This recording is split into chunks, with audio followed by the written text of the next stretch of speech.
teacher here at Tranquil Space, coming to the asana of the month for May, Purvottanasana, also known as incline plank. So last month we spent a good chunk of the month, right? Chaturanga, chaturanga, chaturanga. So really working the chest, the shoulders, and the upper back. This month we're going to counter all of that really intense muscular effort with a fabulous upper body stretch. This works to strengthen the arms, open the heart. Again, nice counter stretch to sort of the forward action of chaturanga, as well as just the forward action of daily life, right? Being at your computer, being at your steering wheel. So this pose opens all of that up. It's also a great way to strengthen the legs and engage your core. So you can come into it from a seated position. You could do this after a flow, even right before Shavasana sometimes is a nice way just to counter all of the strength work in your practice. But you'll want to take your hands behind your hips, and it's important for your fingers to face the front of the mat. Sometimes it's easy to externally roll the arm out. Instead, you want to make sure the fingers point forward, the shoulders loop back. You're going to press flat into the hands, right? And just lift the chest. So just this type of action is what you want to feel, just a little bit of a back bend.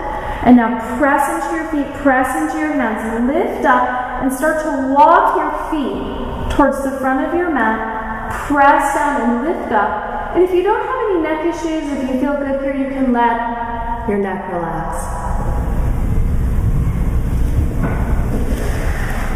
And release back onto your mat. So some options you can take to modify this would be to keep your toes lifting towards the ceiling, so you can from here lift up, right, and just keep your toes lifted off your mat. That's totally fine. The other thing you can do is bend your knees and work, and instead of incline plank, you can work with tabletop pose. So same action in your upper body, still lifting the chest, but a little bit less intense of a stretch. A little bit less pressure in your shoulders and your hands, and you can release it down like that. If you do have shoulder issues, this might be one you might want to just skip and honor that edge that you may have in your shoulders or wrist issues. If it feels good, lift and hold for about 5, maybe even 10 breaths if you're feeling really energetic. And key action is to keep the hips lifting up. So even though there's lots of energy happening in the arms and the upper body, you want to be just really mindful about not letting the hips sag. Instead, really feel like there's a strings lifting your belly button towards the ceiling. Glutes are soft, but they're not clenched. Legs are active and yet long. So incline plank, Purvottanasana, asana of the month for May. Namaste.